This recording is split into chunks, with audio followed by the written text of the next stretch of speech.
ना जब हम बता रहे तो उस चीज़ को सुना करिए कि वो क्या कब क्या पूछेगा उसके भरोसा नहीं ना कोई। वो पूछ ही देगा कि क्या राज्यसभा का कोई भी सदस्य है जो मंत्रिपरिषद में शामिल है वो सरकारी विधेयक पेश कर सकता है कि नहीं। ठीक है, जैसे सरकारी विधेयक और निजी विधेयक में अंतर समझाया कल। सरकारी विधेयक कल बता रहे थे ना, सरकारी विधेयक और निजी विधेयक इसमें अंतर समझाया कल। बोलिए आप लोग हाँ या ना, तो फिर बता दें। तुरंत पूछते नहीं आप लोग, कहते पूछ लिया करिए, हमसे कहाँ शर्माते। हम बार बार बोलते हैं कि देखिए हमको इस पद पे मत रखा करिए, हम इतने बड़े नहीं हैं अभी। ठीक, हमको अपना अभी भाई मान के चलिए कि आप लोगों के साथ ही पढ़ रहे हैं हम। ठीक, तो सरकारी विधेयक हम कल बताए थे आपको कि जितने भी लोग मंत्रिपरिषद में होंगे, ठीक, जितने भी लोग मंत्रिपरिषद में होंगे, अगर वो कोई विधेयक पेश करते हैं, जैसे कैबिनेट मिनिस्टर जो हैं, ठीक, कैबिनेट मंत्री पढ़ाए हैं ना, ये मंत्रिपरिषद से ही बनते हैं।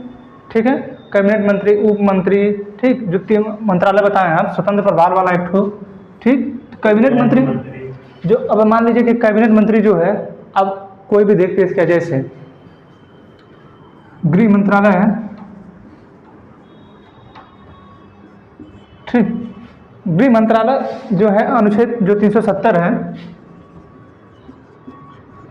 उसको पेश किया था अगस्त 2019 में। ठीक है, अगस्त 2019 में विधेयक जो था उसको पेश किया था। ठीक, गृह मंत्री इसमें कौन है? अमित शाह है। ठीक, अब अमित शाह जो हैं कैबिनेट मिनिस्टर है। ठीक, अमित शाह कैबिनेट मिनिस्टर है और किसके सदस्य हैं? वो मंत्रिपरिषद के सदस्य हैं ना। यानी जितने भी लोग मंत्रिपरिषद के सदस्य होंगे, ये जो 370 पेश किए विधेयक उन्होंने, ठीक है, ये जो है आपका सरकारी विधेयक है। इसको पेश कौन किया है? जो मंत्री है। ठीक है, अच्छा हम क्या बताएं, मंत्रिपरिषद का 15% होना चाहिए ना, तो कितना आता है? लगभग 83-84 आता है ना। इतने ही मंत्री होने चाहिए ना टोटल, इतने टोटल इतने ही मंत्री होने चाहिए ना। ये बताइए बीजेपी के पास कितने सांसद हैं? लगभग 303 बीजेपी की सिर्फ हैं। ठीक, ये बताइए बीजेपी के 303 है, लेकिन जो मंत्री बने सिर्फ 84।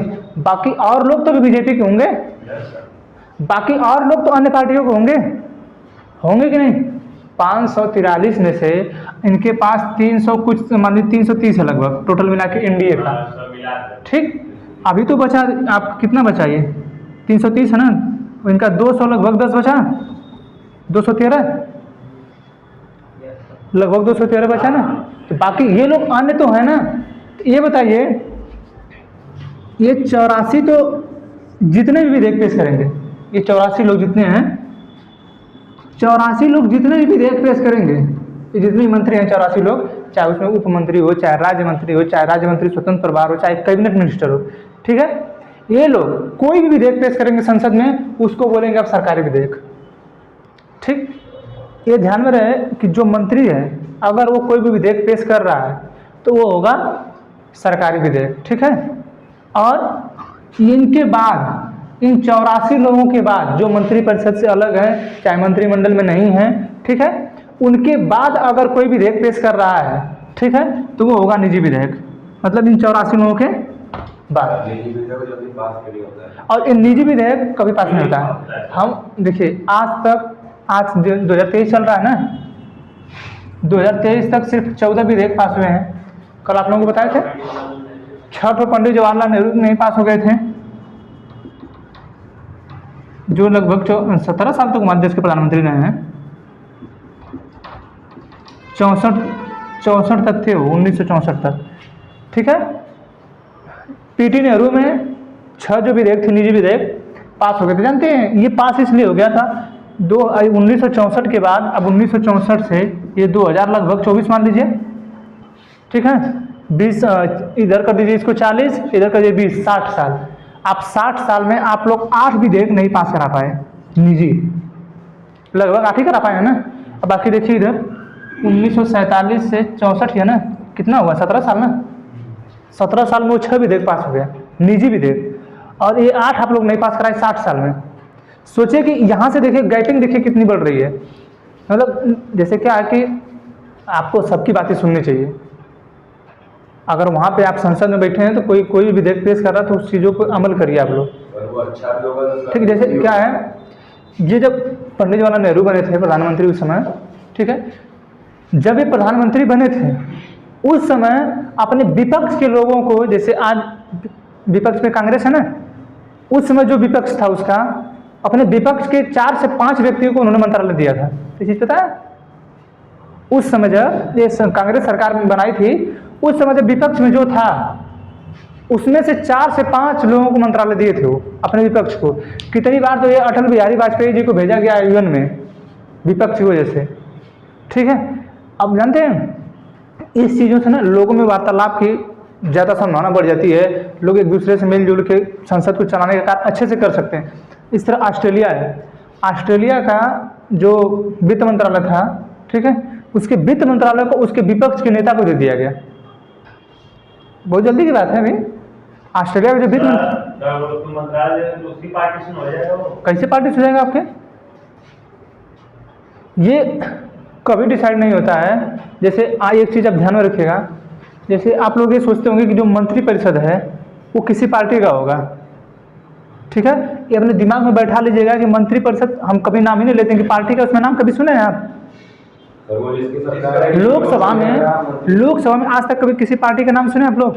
सिर्फ सांसद सुने हैं, ठीक, सिर्फ सांसद सुने हैं, ठीक है। तो आपको जब मंत्रालय देना होगा तो आप मंत्रालय दे दीजिए, लेकिन आपको हटाने का पावर भी आपके पास है ना, आप किसी को मंत्रालय दे दीजिए। हम ये बताएं ना कि अनुच्छेद 74 में जो मंत्रिपरिषद उसके मुखिया प्रधानमंत्री हैं, फिर अनुच्छेद 75 में बताया कि प्रधानमंत्री की नियुक्ति राष्ट्रपति करते हैं और अन्य मंत्री जितने भी होते हैं उनकी नियुक्ति प्रधानमंत्री के कहने पे राष्ट्रपति करते हैं। यानी जितने मंत्रिपरिषद में सदस्य होते हैं प्रधानमंत्री के कहने पे राष्ट्रपति जब चाहे तब इनको लतिया देंगे, जब चाहेंगे तब इनके पद से हटा देंगे, जब चाहेंगे तब इनको भगा देंगे, ठीक है। ये मतलब इनके पास इतनी पावर है प्रधानमंत्री के पास, ठीक। तो आप अगर चाह रहे हैं कि नहीं हम इनको दे दें तो आप दे सकते हैं। जैसे इससे क्या है कि एक रिलेशन अच्छा रहेगा, देश में पक्ष और विपक्ष का जो गैप है बहुत कम हो जाएगा। जैसे आज देख रहे हैं, आज इंडिया और भारत में विवाद चल रहा है, ठीक। आप जानते हैं आप ये विवाद क्यों कर रहे हैं? क्या मतलब है इसका? क्या मतलब बताइए? जनता को गुमराही किए हैं ना लोग, तो आप इतना विवाद करने का क्या मतलब है? आप डायरेक्ट आप लोग हिंदुस्तान का प्रयोग कर दीजिए, छोड़ दीजिए ना, छोड़ दीजिए दोनों लोग। आप लोग सही नहीं कर रहे हैं, आपको आपत्ति है कि इंडिया का प्रयोग ना करें। अभी जानते हैं 2014 में यही बीजेपी थी, यही बीजेपी, इसने जो है मतलब भारत शब्द का प्रयोग करने की बात की जा रही थी, ठीक है। तो बात आया कि इंडिया को हटाया जाए, यही बीजेपी इस चीज़ का विरोध की थी। यही गृह मंत्रालय अभी 2017-18 में इस चीज़ का विरोध की थी। यही गृह मंत्रालय जो है बीजेपी का, यही गृह मंत्रालय इसका विरोध किया था कि नहीं, जब संविधान में लिखा है कि इंडिया दैट इज भारत तो उसको रहने दिया जाए। क्यों? क्योंकि इनको बनाना था मेक इन इंडिया, प्रोडक्ट बनाना था, तो ये कैसे चाहेंगे? जैसे ही पार्टी का नाम इंडिया रख दिया गया, अब भाई थोड़ा दिक्कत होने लगी। जैसे हेमंत बिश्व शर्मा है, लिखे थे कि हम भारत से हैं, सॉरी इंडिया लिखे थे वो, फिर बाद में उसको चेंज करके भारत कर दिए, ठीक है। तो आपको इस पता नहीं आप लोगों को इस चीज़ से तकलीफ क्या है। तो अगर आप दोनों लोगों को तकलीफ है, किसी को भारत से तकलीफ है, किसी को इंडिया से तकलीफ है, तो आप एक काम करिए, आप दोनों लोग जो है छोड़िए, आपको इसमें कोई इंटरफेयर नहीं करना है। आप लोग हिंदुस्तान चुपचाप बोलिए दोनों लोग। ये सजेशन हमारे देश की जनता को देना चाहिए, ठीक है। हमारे देश की जनता पता नहीं कहाँ खोई है, समझदारी क्यों नहीं पैदा कर पा रही है। हमारे देश की जनता ये फैसला लेने में बिल्कुल पीछे हट रही है। उसको ये चाहिए कि आप लोग अगर राजनीति कर रहे हैं तो ढंग से करिए। सुप्रीम कोर्ट के बीच में आना चाहिए, क्योंकि दोनों लोग सुप्रीम कोर्ट का काम न्याय का है, कौन सा न्याय? दोनों लोग हाँ तो देखिए जैसे क्या है ना, जब विधायिका का मामला आता है ना तो उसमें सुप्रीम कोर्ट हस्तक्षेप नहीं करती है बार बार। वो अधिकार नहीं दिया गया है ना सुप्रीम कोर्ट को कि जो विधायिका है उसमें आप हस्तक्षेप करें, ठीक है। तो ये लोग तो अपने बीच के जो गैप को कम करेंगे नहीं, तो कैसे मंत्रालय किसी को देंगे, ठीक है। तो आप जो है ये जो है सरकारी विधेयक समझाया क्या है? सरकारी विधेयक, अगर कोई मंत्री उस विधेयक को पेश कर रहा है। मान लीजिए स्वास्थ्य से संबंधित कोई विधेयक पेश किया, रक्षा मंत्रालय कोई विधेयक पेश किया, गृह मंत्रालय को पेश किया, ठीक है, वित्त मंत्रालय कोई पेश किया। ये विधेयक जो भी पेश होंगे, अगर वो सरकारी पेश कर रहा है मंत्री, अगर वो मंत्री है तो उसको बोला जाएगा सरकारी विधेयक, और निजी विधेयक उसे बोला जाएगा जो सांसद हो। ये निजी विधेयक का मतलब ये नहीं कि कोई व्यक्ति पेश कर सकता है, ठीक है। अच्छा, निजी विधेयक मतलब ये नहीं समझना कि इसे जो है कोई आम व्यक्ति नहीं पेश कर सकता है, वो सांसद ही होना चाहिए, बशर्ते वो मंत्रिपरिषद का सदस्य नहीं होना चाहिए। अब मंत्रिपरिषद में सभी लोग आ जा रहे हैं, चाहे वो कैबिनेट मंत्री हो, चाहे उप मंत्री हो, चाहे राज्य मंत्री हो, चाहे राज्य मंत्री स्वतंत्र प्रभार हो, चारों मंत्रालय उसी में आ जा रहे हैं, ठीक है। तो सरकारी और निजी विधेयक समझाए। सर निजी विधेयक में क्या क्या आता है सर? निजी विधेयक में आता कुछ नहीं है। मतलब जैसे मान लीजिए कि आप सांसद हैं, ये सभी लोग सांसद हैं, ठीक है, इसमें 4-5 लोग मंत्री हैं, आप प्राइवेट सांसद हैं, आपको मंत्रालय नहीं दिया गया है, ठीक। अब आपको मंत्रालय नहीं दिया गया है, लेकिन आप चाह रहे हैं कि हम स्वास्थ्य विभाग में कुछ ऐसा बदलाव करें, ठीक है, जिससे हमारी जो जनता है उसको अच्छा लाभ मिले स्वास्थ्य का, ठीक है।